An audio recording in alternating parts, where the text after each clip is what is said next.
It's common for people to feel inadequate to the task or role that they're fulfilling at the moment, whether it be at work or in some other role, including as a parent.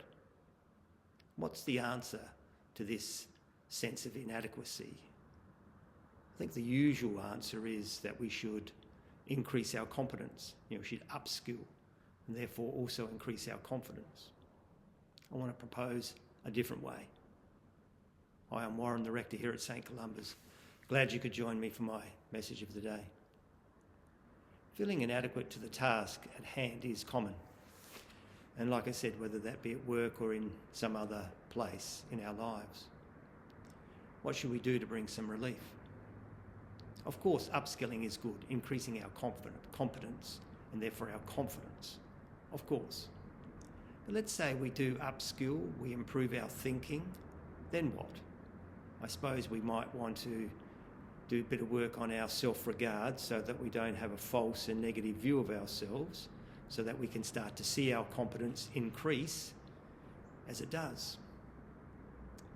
And let's say we do all that and we continue to do it over our lifetime.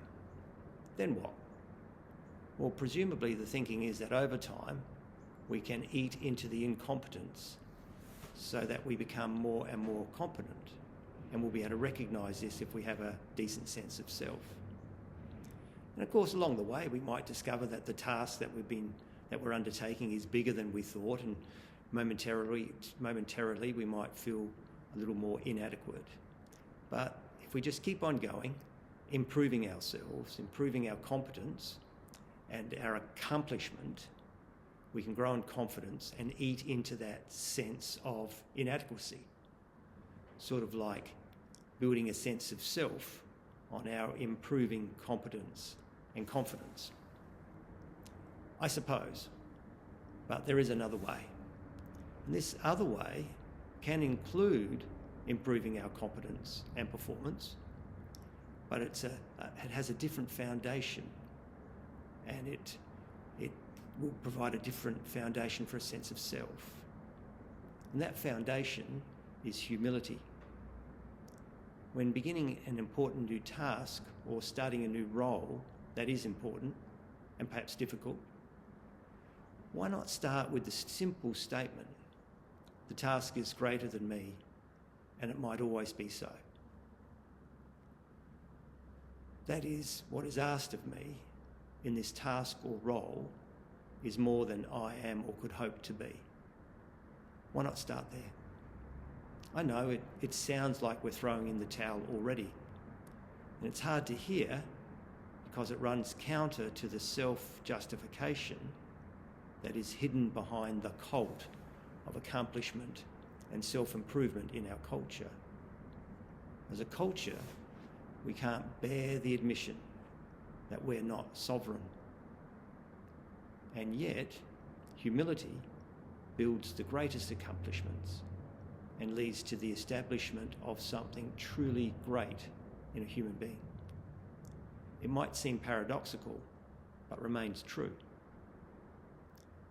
Now, at face value, it's not hard to see how starting with humility can include what is called self-improvement. Indeed, those who stoke the fire of self-improvement will talk about humility. But the difference between the self-justification of self-improvement and what I'm talking about is to never lose the humility that knows we are inadequate to the important task before us, whatever that task is.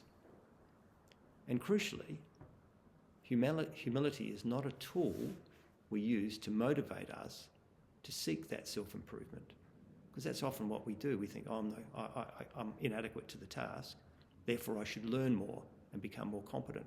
In a way, it becomes the motivating force, becomes a tool for us to improve ourselves. But actually, humility is the goal, not a means to achieve the goal. I start with and end with humility. It's a different way of looking at the world, and especially at ourselves.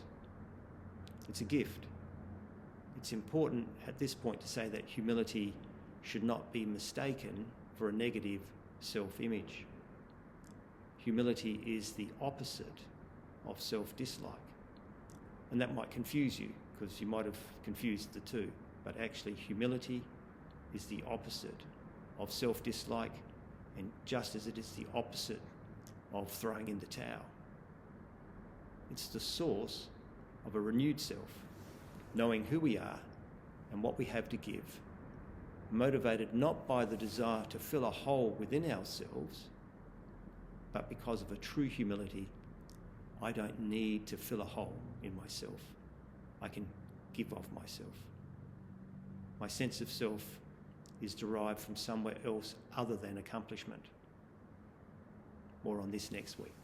Thanks for joining me.